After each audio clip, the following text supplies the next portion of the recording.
As an entertainment attorney, I represent a lot of rap artists who are independent or have otherwise signed with big record labels, and at every stage of their careers, there seems to be kind of these common pitfalls that happen that could have been avoided.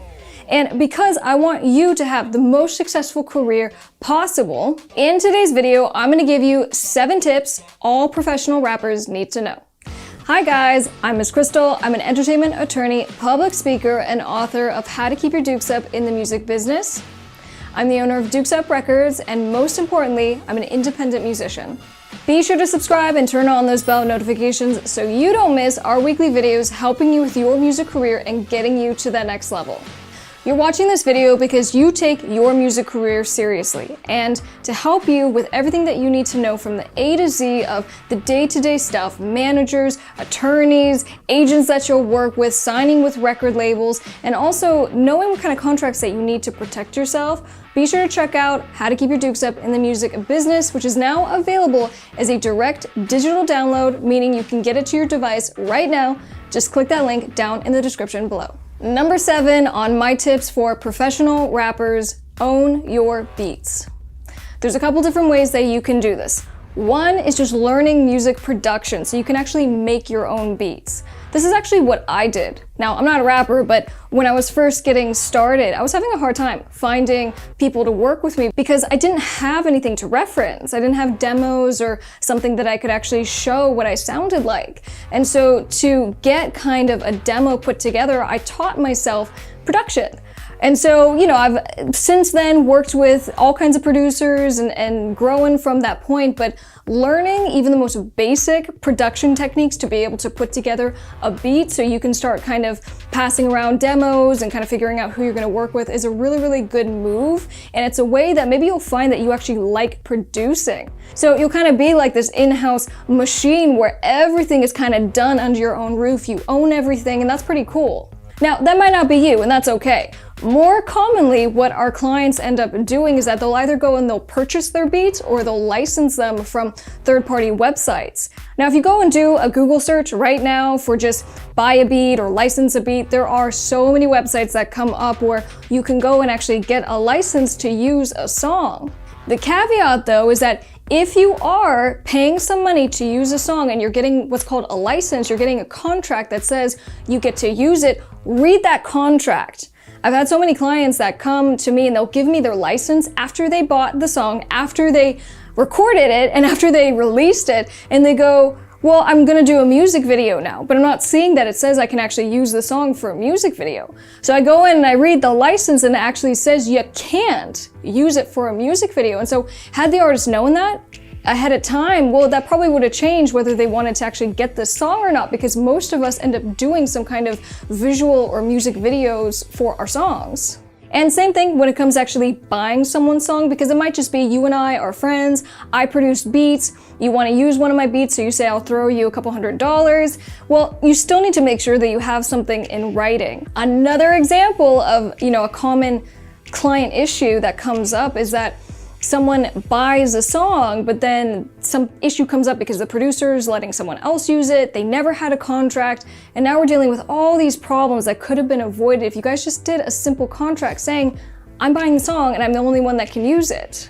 And you can get this contract, it's included as part of my book, linked down in the description below. Number 6 on my tips for professional rappers: sample with caution. If you want to sample because, let's say, either you want to use a certain drum loop, or maybe you're just going to take an instrumental bed that a lot of people know and you're just going to do something fresh on top of it, I get that it's kind of common practice, but it's actually a big no-no on the legal side, and I'm going to explain why. The way this works is that under copyright law, the person who made the original song owns that song.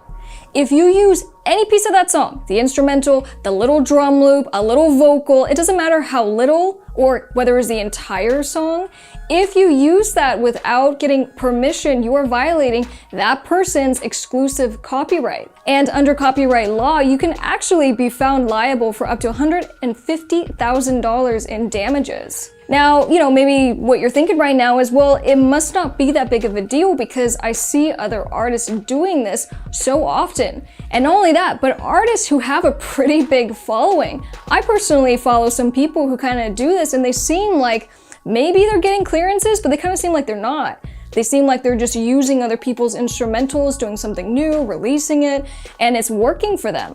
Right? That's another reason that we will sample, because it kind of helps doing these remix tapes and it will help with marketing, right? And reaching people who are fans of those other artists. And so there's a reason why people do it. However, it's with a whole lot of risk. Just because you don't see that there seems to be problems happening doesn't mean that there aren't. And in fact, as an entertainment attorney, I not only can point to explosive situations where there is a ton of money involved because attorneys get involved. So now you have copyright claims and now you have claims for attorney's fees, and it's done behind the curtain. We're not going to talk about this in, the news, and most of the time we're not even supposed to.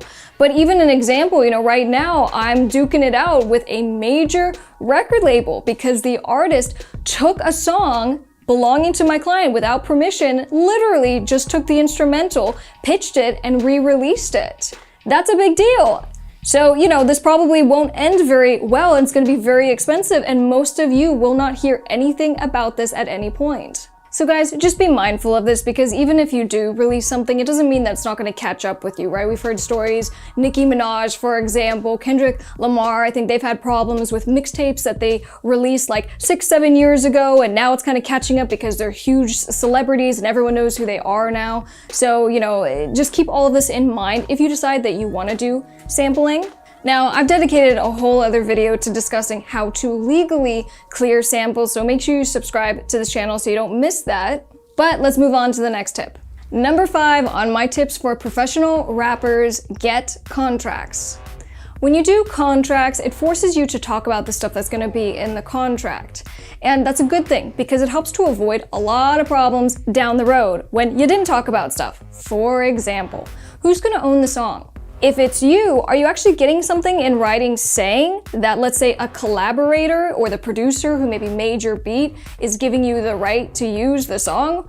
Because if you don't, what happens is that the producer comes back later on and says, well, now I want 50% of the song because I see, you have a hit song and I didn't get paid enough, and all these problems can come up. So actually having something in writing, number 1, forces you to talk about it, but number 2, you have a legally binding contract to protect you.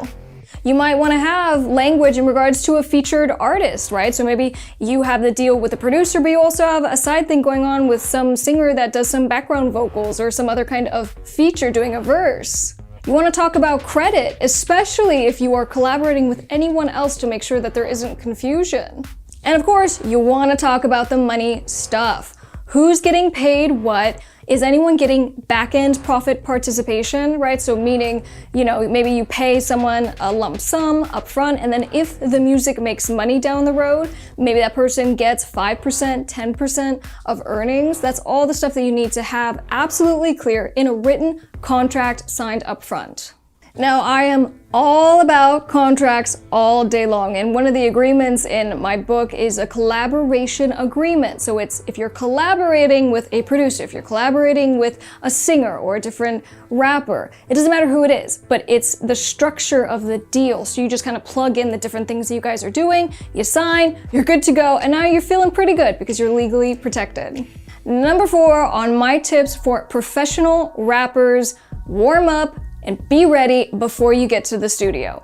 Don't be hungover because you were up partying way too late and now you're not going to give a good performance. I understand having fun and doing what you're going to do is just kind of part of this whole industry, and that's okay. Do your thing.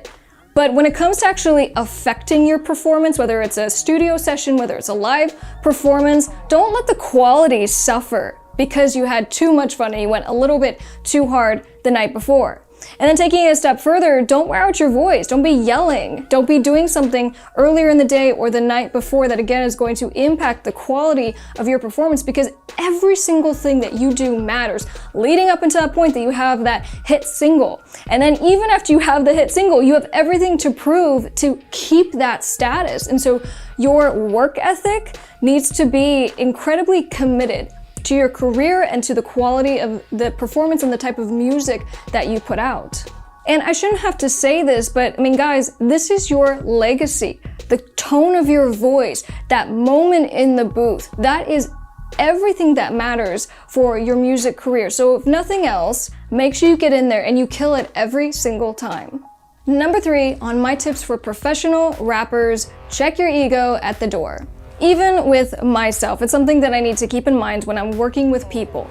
We are working with all kinds of creators, whether they are other musicians, artists, producers, and we're having real experiences with real people, and it's an opportunity to connect in a way that can actually benefit you in the future. Now, in the moment, just be a good human. Have a good experience, have fun, make a good work product, but I've seen so many times that kind of like what goes around comes around, so to speak, and people that you work with early in your career might kind of be that big executive, might be that A&R, might be that person that needs to kind of have your back down the road. And I've seen this happen. And just because you were awesome to work with, you were fun, they had your back when that moment came up. So keep this in mind throughout your career. Just kind of be cool, have fun, and like I said, check your ego at the door. Number 2 on my tips for professional rappers, get an attorney. Not just any attorney. Specifically an entertainment attorney and someone who is experienced with this type of law. When we are negotiating these contracts, you can say, well, contract attorneys should all know the same stuff, right? Wrong.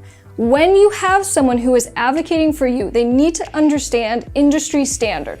They need to understand what you should be getting paid. They need to understand how the deal should go. What kind of perks should you be getting? Should you be getting points on the back end? And what's common? This is all stuff that's gonna matter as you do every single one of your deals. And most importantly, you need to have someone who has your back and that you're not just signing contracts that you don't understand. And so all of a sudden now, you've been signed with a label for 10 years and you don't own any of your music and you haven't made any money. I've seen this happen. I have clients that are dealing with this. So trying to get an attorney as early as you can, and specifically an entertainment attorney, is gonna make a big difference for your music career. Number 1 on my tips for professional rappers, trademark your name. This doesn't come up until usually later in my artist careers, and they'll say, hey, this other guy popped up and he's releasing music using my name. What can I do about it?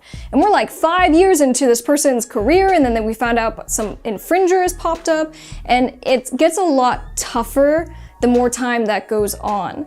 So when I say trademarks, and I have all kinds of videos on this channel, I have a playlist dedicated to explaining trademarks and talking about how you go through the process and all of that, but generally speaking, trademarks are what we have to protect our brand. The goodwill of what we've built, our fandom, how people know and acknowledge us and know our music by. And so trademarks can be all kinds of things, but most importantly for my artists, it's what is your name and how do we protect it? And we protect it by actually getting a federal registration saying, so it's basically a piece of paper that says, you are the owner of your name, because one of the worst things that could possibly happen to you is that you build all this goodwill and all these fans using a certain name, and then come to find someone else actually owns it. And so you get a cease and desist letter, you have to change your name, you have to take down your music, it's a nightmare. And so looking into actually trademarking your name early in your career is a really, really good thing and something I would encourage every single one of you watching to do. And just as a quick example, when I went to trademark my name, I actually ran into some problems. Now, I've talked about it in other videos because I was fighting, like duking it out with the trademark office because they kept denying me. And at a certain point, you're denied forever. Now, I was able to overcome those denials eventually, and I did get the registration. You better believe I own my name in association to my music and my merch and my live performances. But goodness, what would have happened if I would have lost? And then I don't actually own my name? That could have been pretty scary. So just from personal experience, don't wait, look into it. And like I said, check out that playlist because I actually show you how to do a search for your name.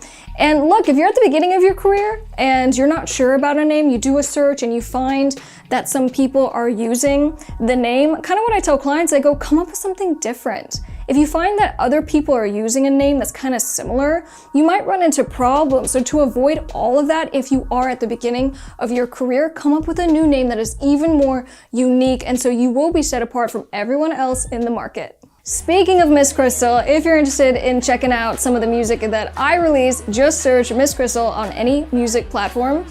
And I'll be sure to link a playlist of my music videos at the end of this video. Be sure to come say hi on social media. I'm definitely the most active on Instagram, and it's always amazing to meet you guys. I'm gonna get out of here. Don't forget to subscribe, turn on this bell notification so you don't miss any videos from your new favorite redhead. I'll see you guys on the next one. I'm Miss Crystal. Bye.